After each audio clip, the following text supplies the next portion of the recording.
Well, welcome everybody. I'm MH3, and this is another episode of The Convener.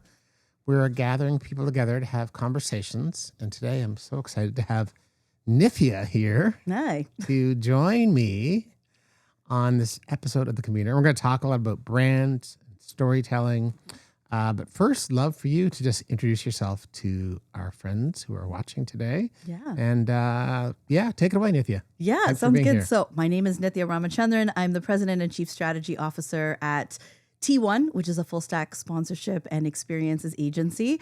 I've been in the agency world now for over 10 years, but that I think the math on that is about, it feels like 3 decades or so in agency. But my background is in integrated marketing communications. So it's a fun journey trying to be in the sponsorship world, in the XM world. And tell us what does full stack sponsorship and experiences mean? How do you define that? Describe that for us. I think when we talk about full stack, we borrowed this term lovingly from the web development space, where you have front stack engineers. Are you paying a royalty? Did they ask you for that? To whoever coined it? Yeah. I mean, they can try and DM me, I'll ignore it. But what we're trying to really communicate here is this idea of, it's not just about the deal, the sponsorship deal. It's what is that follow through and that end to end, bringing it through the full life cycle. So for us, the 3 elements of that stack are the partnerships element, the activation of those partnerships, and then the amplification of that story that we're trying to tell throughout it as well. So it's really the full life cycle that we're talking about. I love it. And could you maybe just break those down for me just a little bit? What does partnership mean? What does amplification mean? What does activation mean? And yes, I went out of order. That's okay. Yeah. That's okay. Because sometimes you got to go out of order. It's not necessarily something that's like a pipeline where you have to go in at one end and come out the other. You can come into that stack at any kind of area. So when we're talking about partnerships, we're really thinking about how are different entities coming together to build brand equity for all of those entities. A really classic example, of course, is sponsorship, right? And so it's thinking about what is the kind of research and data that goes into building the right strategy so that you're creating those correct collaborations. And when I say correct, to the objectives of the organization, and how are you building that with equity, with data, and in the right way. Yep. From an activation perspective, it's great. You have a deal, but just slapping a logo on something, doesn't really do what you're trying to do for it. So from an activation sense, it's how are we actually bringing that deal to life? And that is, can be everything from experiential marketing, but it can also be down to collaborations. It can be social media. It can be digital. It can come to life in so many different ways.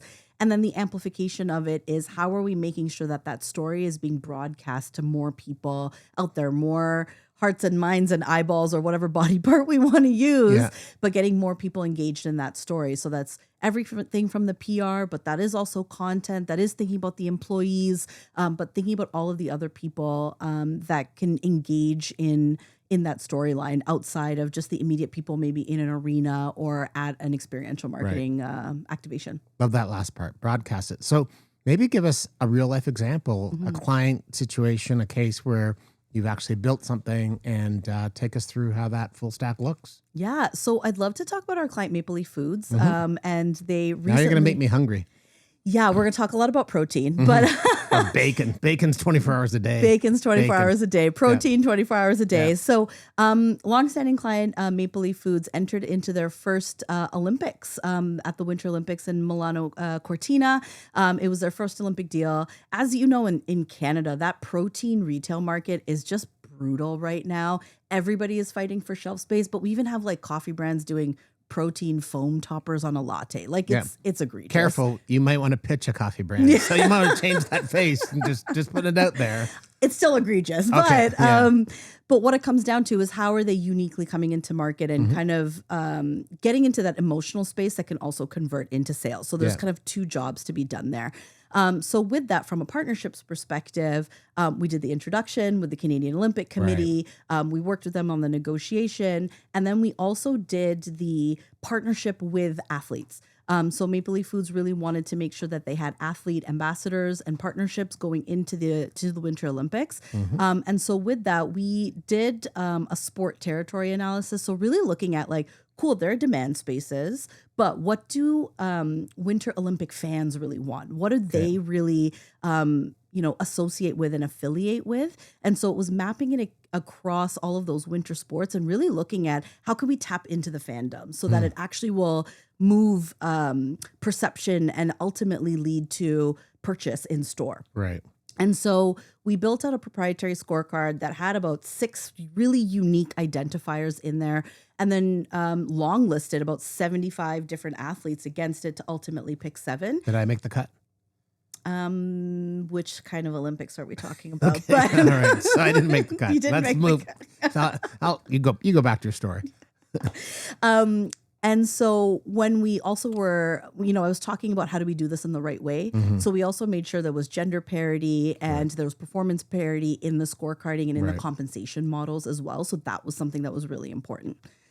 So that's the kind of partnership side of it. Okay. Then we think of the activation side of it. So with this, COC had, fan fests across the country. We had, pop-ups and activations so that we had tens of thousands of people try samples, interact. But the other side of the activation piece here is how do we actually work with these athletes in more than just we signed a deal and there's a logo on something. So we were also the interagency team lead. So we worked with our agency partners, with Sid Lee, The Hatchery, with Fuse and Godin, and really thinking about how can that athlete story actually come to life in all of these different channels, kind of above the line, below the line, in store, in a TV commercial as well. And then the third element of it was that amplification. So yes, that's part of, working in the PR space and influencers, again, making sure that thread, that strategic thread is coming through. But in this case, we also worked with Maple Leaf Foods with their employee engagement. So if you think about a workforce of 20,000 people, those are 20,000 influencers, it's a big team. Right? That's a big team. Yeah. So we actually designed spaces at 2 of their plants and offices and made sure that they were feeling that kind of Olympic spirit. So the Venn diagram that we're trying to hit here is how do we get into this very high emotion window during the Winter Olympics, tap into that fandom that we all have during the Olympics, whether you're a diehard or the casual, there's something that happens. Caught up. Yeah, we get caught up in it. And then how do we translate that into commercial results? And this was one of, if not their best performing campaign from a commercial perspective. They had double-digit growth year over year. Amazing. In terms of, and in a very, very highly competitive category from both portfolio level and with their Mighty Protein line as well. So that's really how it moved through all 4 pieces of the stack. I love it. And 2 follow-up questions. The first one is, you mentioned the commercial success. So like, what would I have seen if I walked into a retail environment, a physical retail environment with Maple Leaf and the Olympics? Yeah, so they had, Sid Lee came up with a really great campaign line that was But First Protein. Yep. And so that was a narrative that was kind of brought through the line. There was everything from, custom bookcases and like those in-store POS elements. And then you would have seen maybe TV commercials, social content. The athletes also played as both ambassadors. So they were in the TV commercials, but they also were doing their own content for the brand as well. So it was really playing on this kind of trendy catchphrase of "but first protein," while talking about their preparation for the journey. So there was also a nice functional piece that was in there as well. Right. At the risk of sounding bougie, I was in Milan at the Olympics and was walking in the town square. Risk was not mitigated, by the way. You sound bougie. I know. I just threw it out. I didn't even pause. Like, risk of sounding bougie, but I'm going to tell you my bougie story.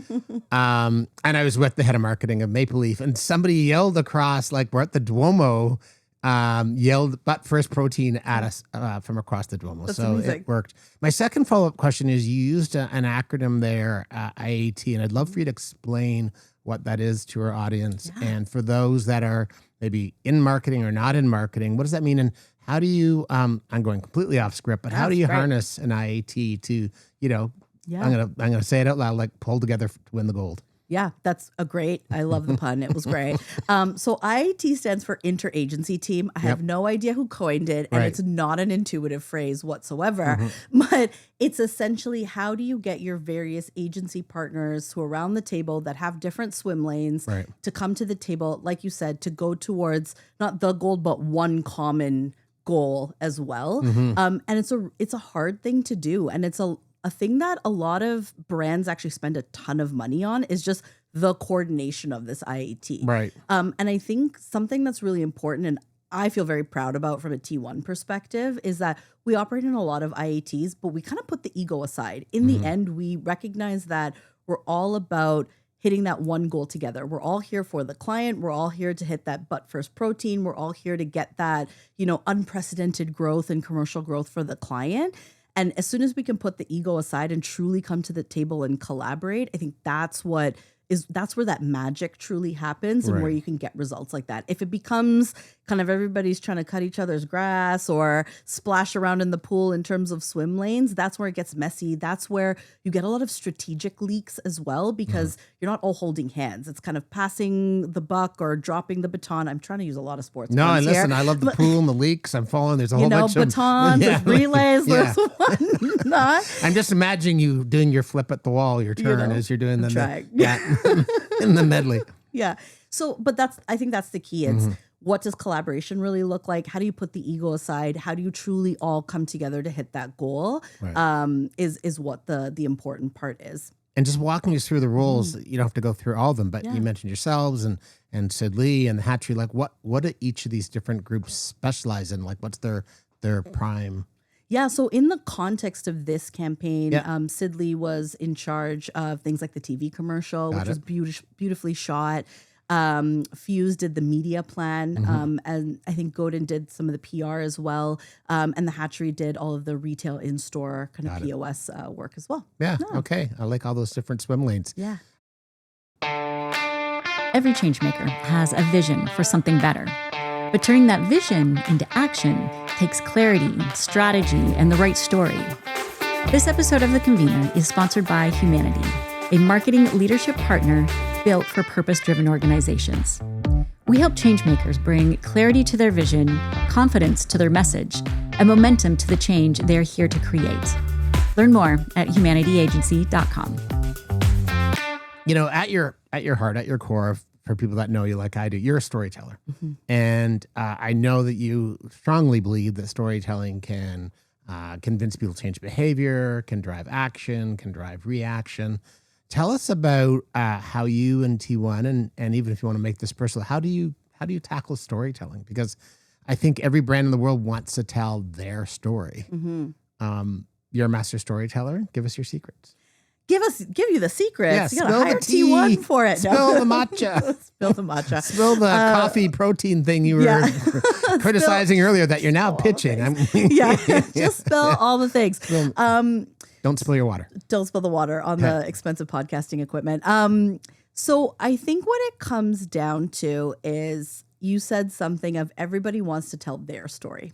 But I think when we're talking about a brand, we have to think about what is salient, what is relevant, who's going to actually care about this story that you're telling. And so the perspective that we often take is, how do we think about this in the concept of fandoms? And so our belief and our worldview is that there's so much out there right now. Everybody's just shouting, right? But we're also seeing that consumers and people are probably skipping more, blocking more.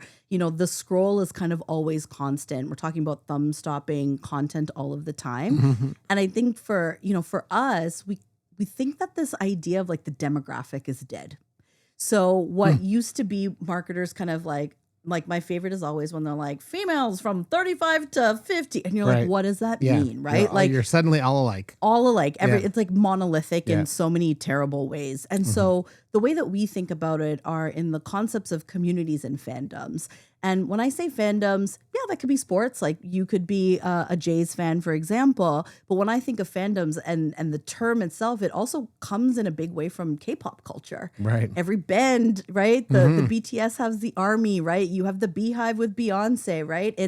these fandoms started a lot in the music space as well.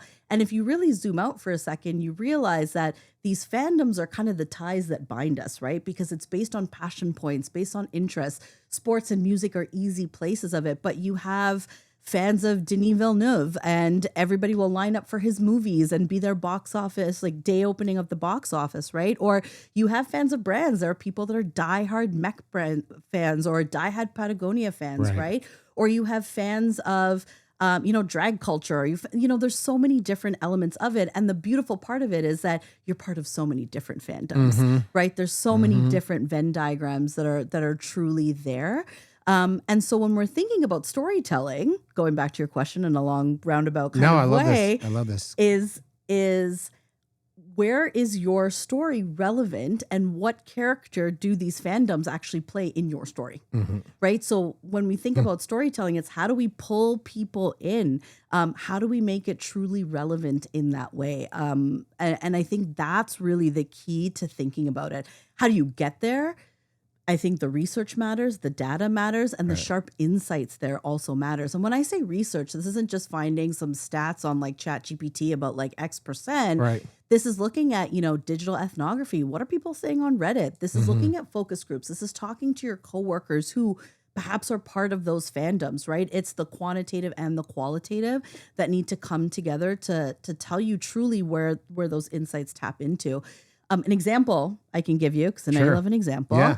Mondelez is one of our clients, and we had to do a campaign where they had to try and increase purchase across a number of different SKUs. So we're talking everything from Crispers and Chips Ahoy's to Sour Patch Kids as well. So we did this program. You are really trying to make me hungry today. I'm really trying to make you hungry. I know. It's like we filmed this right before lunch. It's great. I should have brought right samples. now, I'm already imagining bacon and the Crispers on the side. Yeah. Keep going. Some Sour Patch Kids Yeah, for dessert. absolutely. Yeah. It's perfect, right? They were just actually going to be the amuse-bouche, actually. Oh, yeah, perfect. That works too. That works too.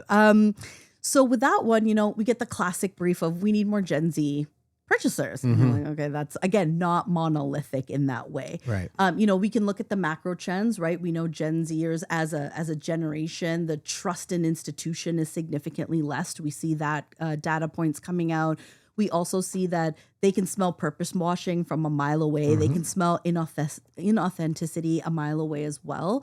And so those are some of the macro trends. And so what we did is we did an analysis of like, okay, what are some of these, what are the ties that bind them as well? What are some of these interest areas that we can hone in on? And one of those areas was music. The other side of it that we looked at from a purpose perspective is what are the issues that are really facing this generation is also there's a significant mental health crisis happening for this generation.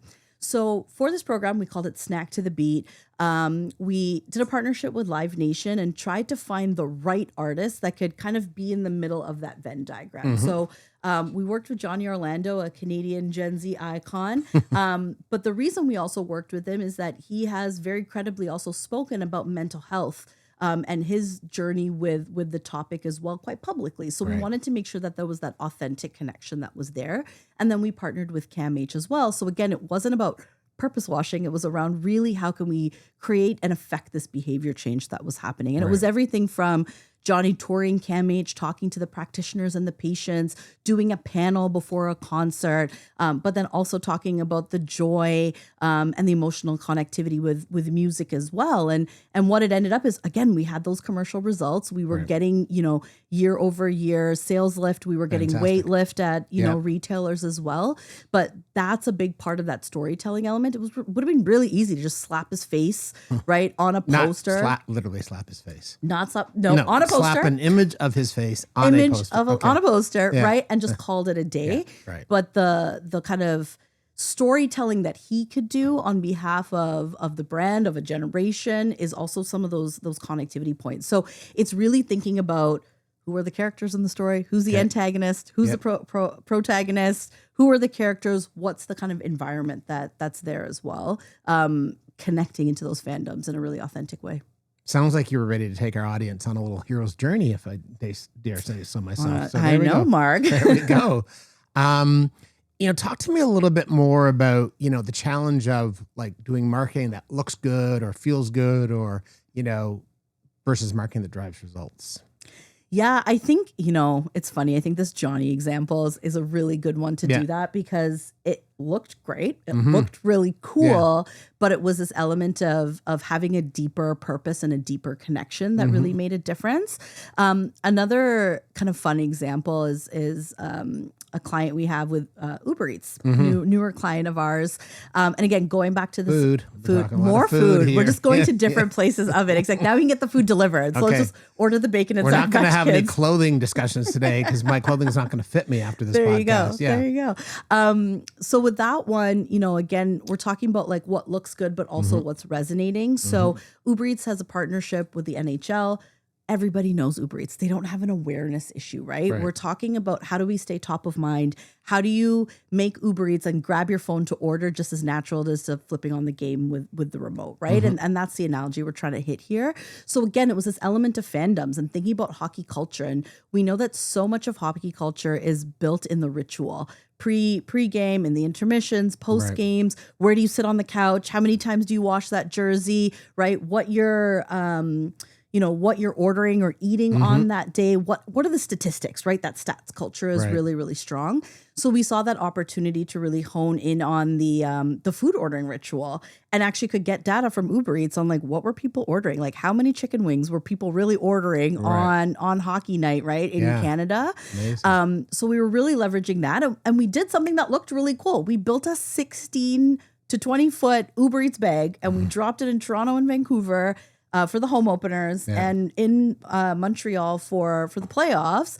And it looks stunning and it looks really cool. But where we were getting kind of double digit, like multi-million-dollar impressions, or not dollar, but impressions and engagements was because it was authentically connecting in from a story perspective with hockey fans that were like, oh yeah, stats culture. How many chicken wings are we really, eating when the Leafs win or lose, or when the Canucks are winning or losing, or when the Habs are making the playoffs, right? So that's something where, again, that authenticity, the understanding, that fandom element of it is what kind of moved from what could have looked just glossy. And it's a giant Uber Eats bag. Like it's going to look cool. People are going to take photos, but what's converting that into actually more demand on the app, more orders on the app, and more connectivity with the brand itself. Love it. And those hockey fans were literally the characters in that story. Exactly. So absolutely great fandom.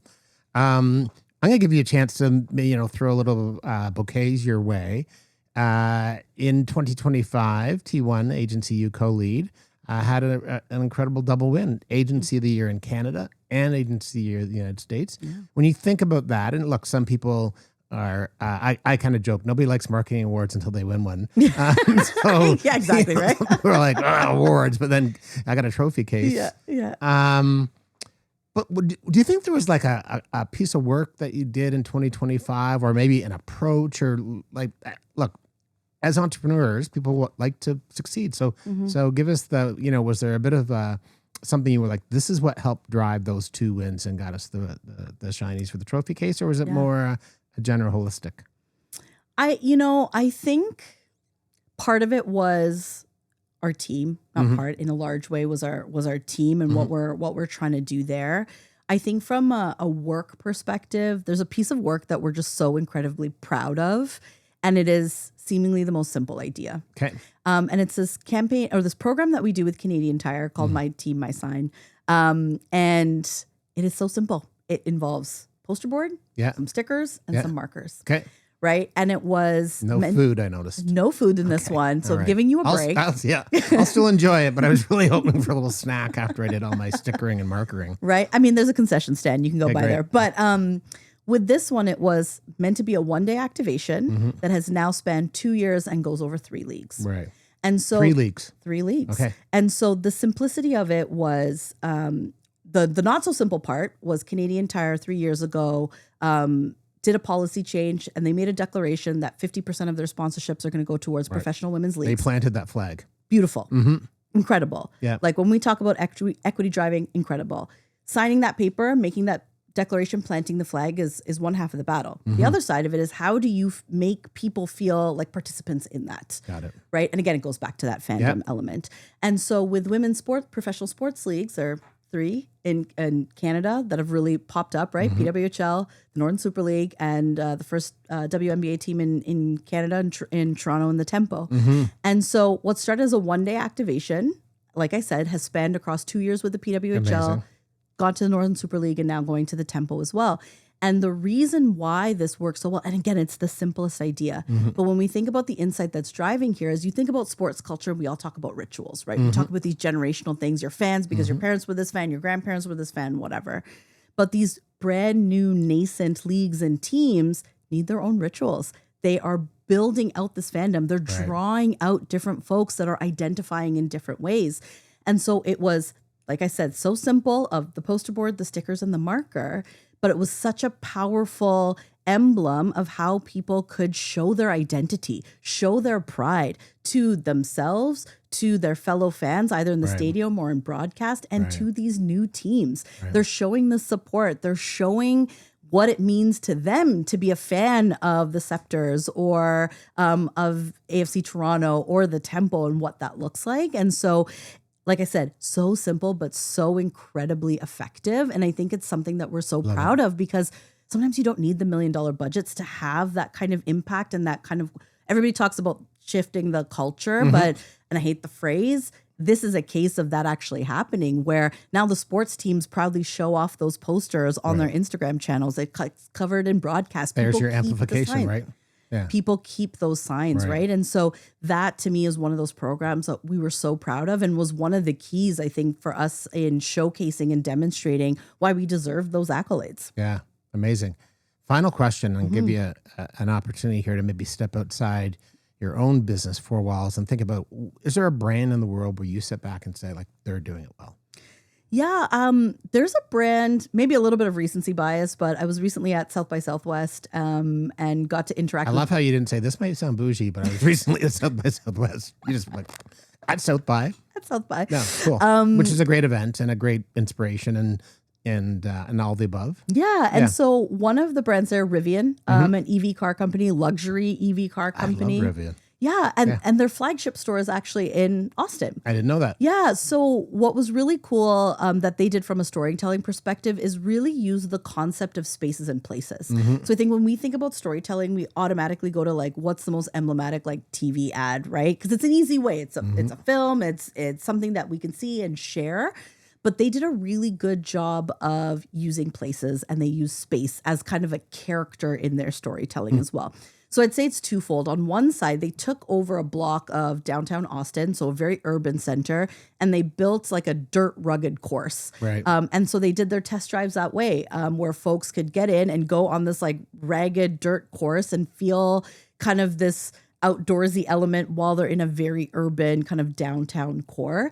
And they partnered that with a coffee brand in Proud Mary, and also with Fujifilm, with the cameras. And so they're also thinking about who are supporting characters in this craft coffee brand in an analog kind of film way, and how does that contribute to our narrative? We're an EV company, but we're still talking about craft and analog natures, and how those juxtapositions work really well. I think the second thing that they're doing really well is that they're redefining what this luxury customer truly looks like. It's not necessarily the like polished marble, the diamond and caviar kind of ultra luxe kind of definition anymore. I think what they've done a good job of is looking at what does luxury look like in that category, right? And it's not necessarily kind of a T-shape of luxury needs to all smell and feel and look the same way at a top level, but what does it look like from an EV perspective? What does it look like in the EV car category or mobility category as well? So they're doing a really good job of talking to luxury purchases, but not necessarily the somebody that's gonna... It's kind of that quiet rich phenomenon that has come about in the last couple of years as wealth has kind of shifted around our societies. And then the third element that they did really well is that they converted their flagship store into this kind of interactive experience. So they had speakers, they had musical acts, but instead of doing test drives, they actually did bike rentals, because they also have an electric bike product. Cool. So what they're also doing, again, talking about what luxury and premium buyers look like, is that they've built their own kind of bridging category where they're like, you can't afford our car right now, but let's talk about EV mobility and the future of that. Yeah. Get you into the brand, buy an electric bike, right? And maybe that's your in between in your category jump before you want to do the kind of higher end EV vehicle later on. But exactly, it's an entry point. It's getting into the brand. And again, it's storytelling in a different way. They're not talking about electric cars. They're talking about EV mobility writ large and how that can be 2 wheels or 4. Yeah. So they did a really good job of storytelling in those kind of different ways. I almost wonder if the car is the marketing and the EV bike is the business. You know, like maybe it's like this is going to be the flagship, but we're going to make our profit. But who knows?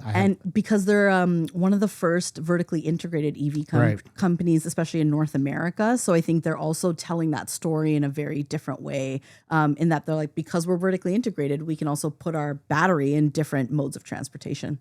Listen, thanks for doing this. I know I learned a lot. Every time I talk to Nithya, I can learn more and more about storytelling.